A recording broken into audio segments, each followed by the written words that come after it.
you all. This is E-Man Booze. Have I got a secret for you this evening? Someone's making a spectacular whiskey out of Florida. You heard that right, Florida of all places. Now, when I first had this here whiskey a couple of months ago while vacationing down in Fort Myers, I was spellbound. You see, I got some at one of the really great local restaurants there called South Beach Grill. And when I got a taste of this, I went back for more after dinner. Got 2-3 more tastes until we done killed the sole bottle that they had on the shelves there. And I was just amazed by it. And when my good buddy came up to visit me a couple of weeks ago from Florida, he done brought me a bottle. And as you can see, we done killed most of it. But today we're going to get into it. We're going to nose it up and taste it. We're going to tell you how it's made. And we're going to let you know what makes Palm Ridge Reserve Florida whiskey so special. So I had the opportunity today to spend a bunch of time on the phone with Dick Waters. He's the owner and head distiller. And he was very gracious with his time. And I certainly appreciate that. But we got into all the particulars about how the spirit's made. So it is a 4-grain spirit, a 4-grain whiskey. He uses corn source from Florida, barley malt from Minnesota, toasted flake rye from Iowa, and rye malt from Germany. All these grains go into the mash after the yeast is pitched and fermentation occurs, which is about 4 or 5 days or so. He gets all the whiskey together and sticks it in small 5-gallon toasted oak or charred oak barrels. Now, into the barrels also, this is a really cool thing. He gets himself some chunks of orange wood from his property and some oak wood from the property, gets them nice and toasted up in an oven, and throws them in the barrel too. And after 6 or 7 months, he's got this here whiskey. Look at this color here. Look dark enough to be something like a 12, 15, maybe 17-year-old.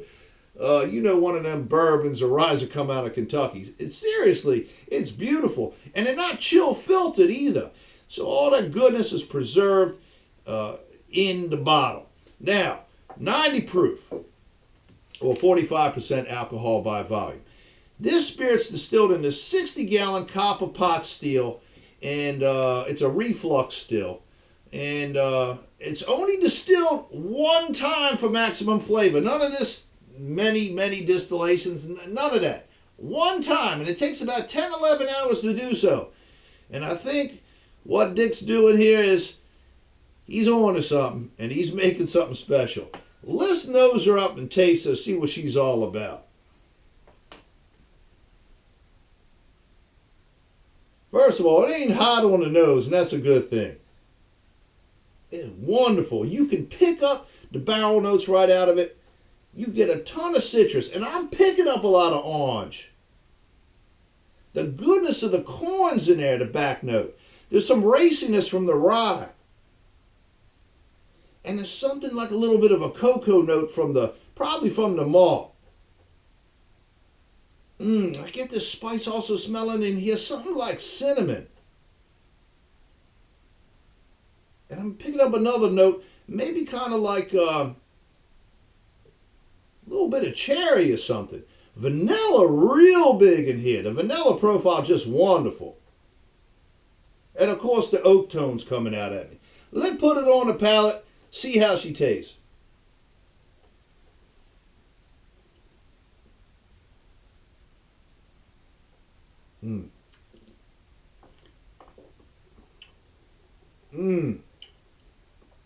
Oh, she's so good. The sweetness from the grains, very well balanced.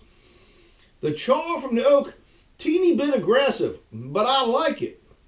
But what's even more impressive is this orange note that I'm getting from them little bit of the toasted orange chunks that he puts in the barrel when he ages it.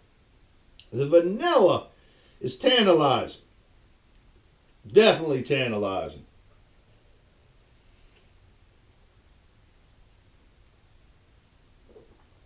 There's honey tones in here.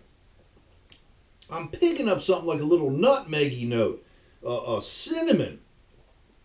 Something coming out of his barrels that's really unique. This don't taste like any whiskey I ever had, and it is very enjoyable. The mouthfeel, it's fantastic. It's not, it's got like a oiliness to it, but it's not real thick. It's definitely not thin. It's just super well composed. Give it another taste here.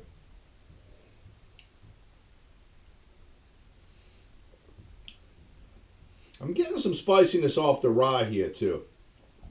Like even like a little whiff of a celery seed or something like that. Getting that little bit. And a teeny bit of licorice. Not much like in a lot of other whiskeys. And you do get that with a lot of whiskeys. But this has more got like the cinnamon note to me, which is phenomenal. He don't add no cinnamon in here. It's just what's coming off the charred oak. One more.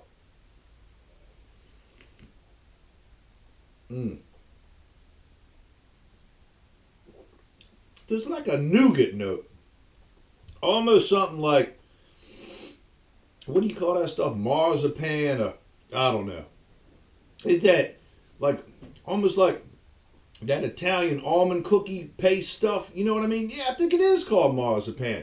Now, recently, this year for 2015, the whiskey guru Jim Murray, in his yearly whiskey Bible, gave this a 94.5 rating. Now, you know, old E-Man, I don't give ratings to things, but I like to point it out. When you get, when a whiskey achieves a score by a very well-known critic, it's a big thing. And Jim Murray, he's got an amazing palate, and he's usually right spot on. If you read his whiskey Bible, you're gonna learn so much about whiskeys from all over the place. But when he give a high number to a whiskey, you can mark your words that it's worth its weight in gold. And I believe it is too. And I can't wait to get back to Florida to bring me a bottle back.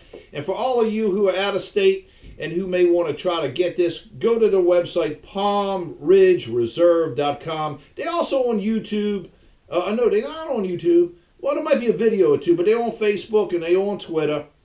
And they're very nice people. So next time you're down in Umatilla, if you can find it, get down there and check them out. I'm E-Man Booze. You can find me on YouTube, Facebook, Twitter, Instagram, and I write the Distillery of the Month for MainStreetDistilleries.com. Bye, you all.